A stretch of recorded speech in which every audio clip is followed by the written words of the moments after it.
cold case that turned hot again after more than 20 years. The evidence led detectives to one of their own. 6 corrupt cops gone crazy after getting life sentences. When the boys in blue turn in their badges for a lifetime of orange jumpsuits, you just know they have some of the most horrific crimes under their belt. Disclaimer.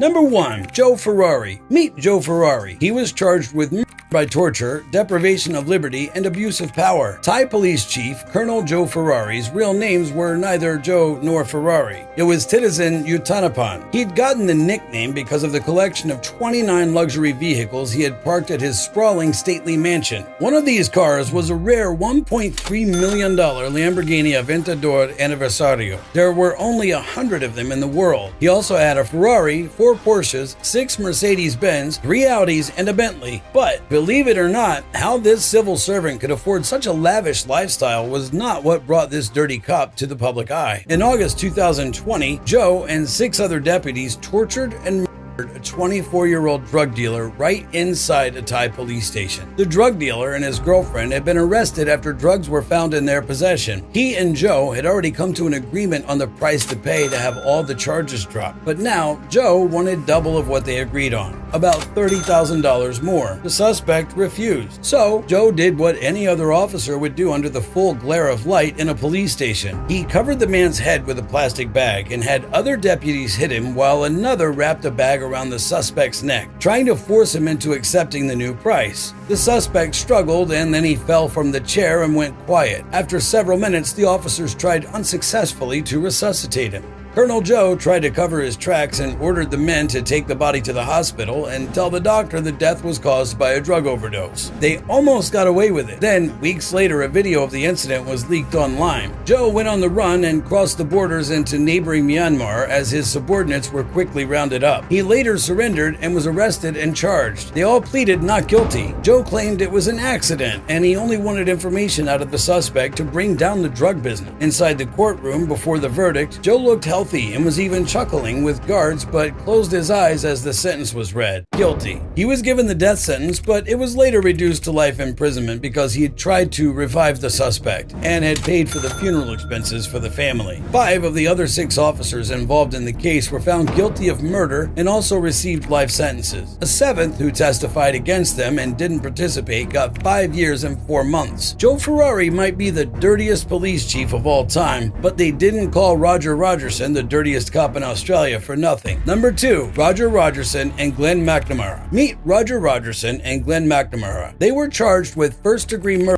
and possession of drugs. In May 2014, 20-year-old Jamie Gow walked into Unit 803 of the Rent-A-Space storage facility at Padstow in Sydney, Australia, along with 2 other men. He had 3 kilograms of an illicit drug on him worth $19 million. At the end of the day, Jamie planned to walk away from the deal a very rich man. Little did he know that he would not be walking anywhere at all. He was murdered right in the shed. CCTV footage of the scene identified the men as New South Wales detective Roger Rogerson and Glenn McNamara. At Glenn's apartment, officers found a pillowcase containing 3 kilograms of the missing drug. Glenn and Roger were immediately arrested. 2 days later, Jamie's body was found floating off a beach in Cronulla. At trial, these seasoned officers with years of experience turned on each other to save their skin. But there was enough evidence implicating both men in planning the murder and robbery for months. Glenn had 27 meetings with the 20-year-old at a hotel, all caught on tape, and Roger's clothes had gunshot residue. There was also the CCTV shot of the 2 getting rid of Jamie's body. For detectives, these 2 weren't great at covering their tracks, and this was not even the first murder that Roger had been implicated in. Back in the 1980s, he killed a man for robbing a heroin dealer who was under police protection. The witness later turned up dead. Another time, Roger tried to kill another officer to protect a drug dealer. Roger is easily Australia's dirtiest cop. He told anyone who would listen his favorite song, "The people I shot don't go to the hospital, they go straight to the morgue," which is the only way these 2 will ever get out of prison. 75-year-old Rogers and 57-year-old Glenn were found guilty and sentenced to life in prison. Rogers and Glenn were as dirty as they come, but they're nowhere near as stupid as Jeffrey Moreland, who targeted the one person who would recognize him. Number 3, Jeffrey Moreland. Meet Jeffrey Moreland. He's been charged with 2 counts of and assault. For 2 years, the investigation into who murdered Kara Jo Roberts in Harrisonville, Missouri had gone nowhere. The 30-year-old mother of two had been found dead in her bathtub with the water running. Kara had been murdered by a gunshot wound. All investigators had to go on was DNA and a fingerprint left on a roll of duct tape that didn't come back to anyone in the system. 2 years later, the DNA linked to another murder. 75-year-old Nina Whitney, who lived in Kansas City. She was found at the bottom of the stairs in her home, a victim of a stabbing. Like Kara, the bathtub had been left running. Was a serial killer on the loose? However, unlike Kara's murder, neighbors in the area had seen a suspicious man in his 50s with a limp and a black Jeep parked by her house. Investigators got a sketch of the suspect. Nina's daughter took one look at it and knew exactly who it was. An ex-boyfriend she had last seen in 1984, Jeff Moreland, an officer with the Harrisonville Police Department. For weeks, Jeffrey evaded officers who tried to get his DNA. Then he got arrested for another crime in a different county after a woman reported that he'd assaulted her. Harrisonville officers seized their chance and swooped in for the DNA. It came back a match to the woman he'd assaulted, as well as the DNA that was found on both Kara and Nina. Jeffrey Moreland was arrested and charged with both murders. In 2013, he was found guilty of Kara's murder. Cold and emotionless, he looked on as he was sentenced to life in prison with an additional 50-year jail term. Realizing the jig was up, Jeffrey pleaded guilty to Nina's murder and was handed a 20-year sentence along with a 10-year sentence. Justice caught up very quickly with Jeffrey Moreland, but Stephanie Lazarus hit her tracks so well that it took almost 30 years for justice to catch up. But you know what will help us catch up to 100,000 subscribers? You subscribing to my channel right now. Thank you. Number 4, Stephanie Lazarus. Meet Stephanie Lazarus. She was charged with first-degree murder. In December 1985, 29-year-old Sherry Rasmussen got married to John Rutten. But 3 months into the marriage, the newlywed couldn't shake the feeling that someone was stalking her. 3 months into his marriage, John returned home to find his wife's car gone and her dead inside. Sherry had been fired numerous times and there were deep bite marks on her left arm. The house looked like it had been robbed and neighbors reported a rash of robberies by two Latinos. Detectives thought the two crimes were connected. They were never able to find the two men and the case went cold. 23 years later, the cold case unit took a swipe at the case. They got DNA from a bite mark on Sherry's arm, but instead of leading them to a male robber, the DNA pointed to a female. The investigation led them to one of their own, Stephanie Lazarus, a star detective in the department. She'd been seeing John on and off before he met Sherry and started stalking Sherry and threatening her. Stephanie's DNA was a match to the DNA found on Sherry's body. They lured her into a room and tried to get her to confess in front of a hidden camera. Do you know John Rutten? John Rutten? Rutten. Oh yeah, I went to school with him. Were you guys friends, close friends? Yeah, we're very close friends. I mean, what's this all about? Stephanie was arrested and charged with murder. After eluding justice for 26 years, Stephanie was found guilty and sentenced to 27 years to life. The jury in the above entitled action find the defendant, Stephanie Eileen Lazarus, guilty of the crime of murder of Sherry Rasmussen. Jealousy got Stephanie Lazarus locked up, but what greed made Carl Waldo do would make her case look like child's play. Number 5, Carl Walden. Meet Carl Walden. He was charged with 15 counts, including first-degree robbery and drug trafficking. On the 4th of July 1998, while many people were celebrating, Sam Saffar's family faced the news that he was dead. His body had been found in a bush near a deserted parking lot. The investigation into his murder went nowhere. Then a jailhouse informant told officers that a crime ring had been operating right under their noses, led by Carl Walden, an officer with the Jacksonville Sheriff's Office. He was a hardworking cop with a sparkling record of arrests who was on his way to becoming sheriff, but underneath, Carl was as dirty as they come. In 1996, after joining the narcotics unit, Carl, along with officers Jason Poe, Reginald Bones, and Eric Sinclair, teamed up with a local drug dealer, Carl's brother-in-law, Officer James Swift Jr., to rob drug dealers of money and cocaine.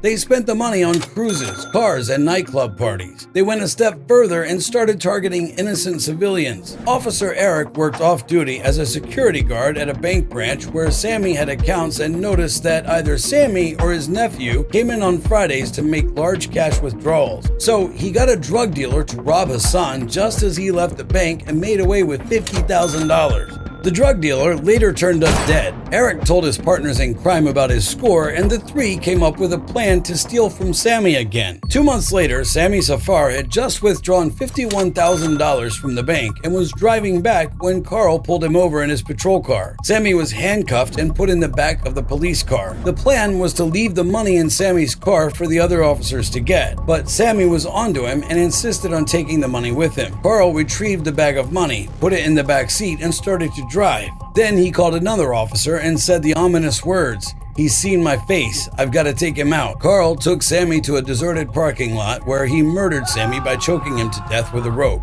In December 2000, Carl was arrested and charged along with his entire crew. Together, they faced 26 counts. In exchange for their testimony, the officers negotiated plea deals and got lesser sentences. In January 2009, Carl stared coldly ahead as he was found guilty and given 4 counts of life imprisonment. He was also ordered to pay $58,900 in restitution. Carl Walden had many officers testify against him, like Detective William Bear, but William had no idea that his day in court was coming fast when he took the bench. Number 6. William Bear. Meet William Bear. He was facing 5 charges, including first-degree murder, kidnapping with a weapon, and armed robbery. In March 2018, the almost 20-year cold case murder of Saad Kawaf was reopened. Saad, a convenience store owner, had been brutally murdered in the garage of his home in the gated community of Deerwood, Minnesota back in 1999.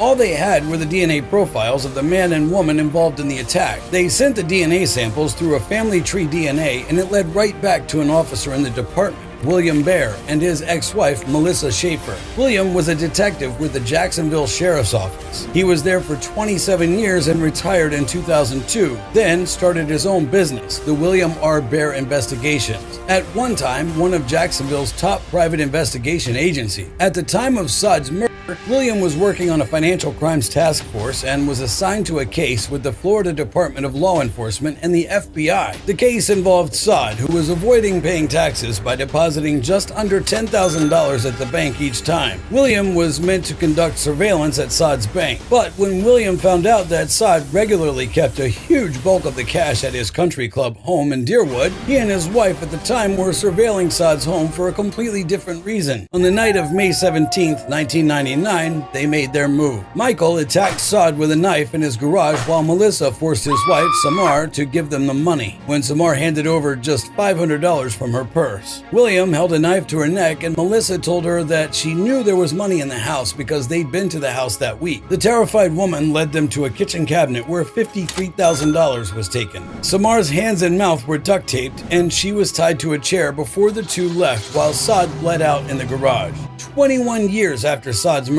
64-year-old William and 50-year-old Melissa were arrested and charged with murder. Melissa pled guilty in exchange for testifying against William. Are those the crimes that you're pleading guilty to today, ma'am?